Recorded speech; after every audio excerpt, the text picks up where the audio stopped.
Hey dear students, today we are starting with the topic of cash flow statement from investing activities. तो उसी में एक question है हमारे पास 37B. X Limited provides you the following information. Investments as on 31st March 2010, 50,000 value. Investments as on 31st March 2011, 60,000. It means this one is your opening assets, these are your closing assets. During the year 2011, X Limited purchased investments costing rupees 25,000. Means X Limited ने 25,000 rupees की investments क्या किए, purchase किए and sold some investment at a loss of 20% on book value. और कुछ investments को उसने 20% book value के लॉस पे सेल किए. मुझे नहीं पता कितनी इन्वेस्टमेंट्स को किस प्राइस पे सेल किया. I just know some of investments he has sold and at a loss of 20% on book value. What exactly is the amount of sales and what is the amount of loss, that I have to find out. Calculate sources of cash. Sources of cash means inflow we have to find out. Let's start solving this question. तो students इस question को मैं आपको दो वे से solve करवाऊंगी. आपको जिस वे से बेटर अच्छा लगे, जो भी अच्छा समझ आए, आप उस वे से अपने एग्जाम में कर सकते हो. आपको एक मैं अकाउंट बनवा के करवा देती हूँ और एक बिना अकाउंट के आप कैसे एक लॉजिक से निकाल सकते हो वो चीज़ मैं आपको क्लियर कर देती हूँ. Let's start first doing it with our logic and then with our investment account. तो देखो, सबसे पहले अगर मैं एक नॉर्मल सिंपल सी बात करूं तो मुझे जो ओपनिंग इन्वेस्टमेंट्स है, मतलब जो मुझे 2010 की इन्वेस्टमेंट्स गिवन है, that is given to you at the price of और the value of rupees 50,000. Means opening investments जो मेरे पास है, ओपनिंग का मतलब है जो लास्ट ईयर मेरे पास थी, it is given to you that we are having it at the value of 50,000 and closing जो 11 में है मेरे पास, डैट वन इज़ 60,000. ओके, तो मैं उसको जो करंट ईयर की है उसको कौन सी इन्वेस्टमेंट्स बोलूँगी, closing, and that one is of rupees 60,000. ठीक है, अब आप खुद से सोचो, आपने जब स्टार्ट की थी मतलब आपके पास 50,000 की इन्वेस्टमेंट्स थी. अब ये बोल रहे हैं आपने कितने की और परचेज इन्वेस्टमेंट्स की है, तो वो भी आपको गिवन है that you have purchase the investments of rupees 25,000 during the year. तो इस अकॉर्डिंग अगर मैं बात करूँ तो मेरे पास 50,000 की तो पहले से रखी थी और 25,000 की मैंने और परचेज कर ली. टोटल तो 50 प्लस 25 75,000 की इन्वेस्टमेंट्स हो जानी चाहिए.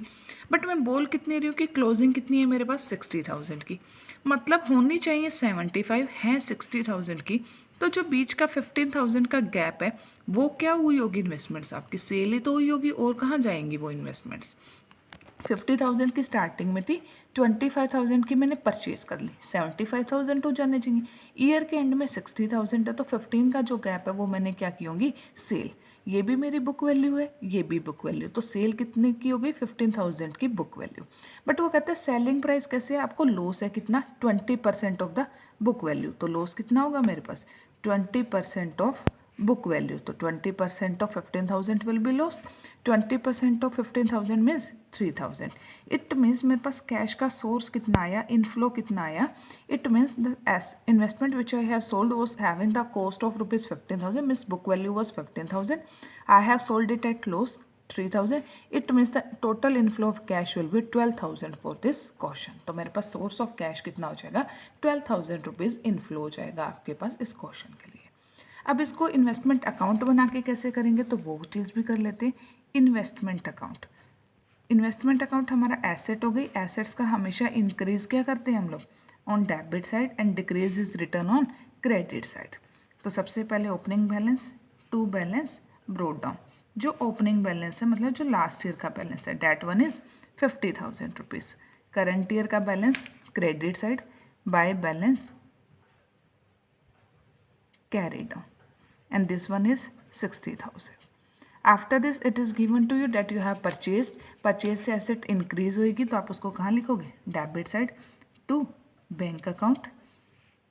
Total amount of purchase is 25. और कोई इंफॉर्मेशन नहीं है. अब मुझे क्या करना है, दोनों साइड को इक्वेट करना है. The total of debit side is 50 plus 25 75,000 and this side only 16. Gap is of again 15. It means I have sold the investments of rupees 15,000, but the selling price will be, I have sold it at a loss of 20%. 20% of 15,000, that again will be 3,000. It means I have sold the investments at a price of rupees 12,000. So by bank it will be 12,000, and by statement of P&L it will be loss. By statement of P&L, and it is 3,000. In bracket it is loss on sale. Okay, and this one will be your balancing figure. Balancing figure. Why this one is balancing figure? Because we have find it out. ये हमने निकाला है. Total becomes 75,000 from the debit side and again 75,000 from the credit side. So your final answer sources means what you have received as cash, it will be your 12,000 rupees. ये आपका solution होगा. तो students, आपका मन करे आप investment account से बना के सॉल्यूशन को कर सकते हैं. जब तक क्वेश्चन में स्पेसिफिक इन्फॉर्मेशन नहीं है कि इन्वेस्टमेंट अकाउंट बनाना है, तब तक आपको कोई रिक्वायरमेंट नहीं है. आप लॉजिक से भी क्वेश्चन को कर सकते हैं. Like if this question is ask you in the MCQ format, why you are going to waste your time to have this account, you can calculate the actual amount by this method. So students, it everything depends upon your knowledge and concept. Be clear with your concepts. This is going to help you in your examination to save your time and to save your calculations. Thank you students. Thank you.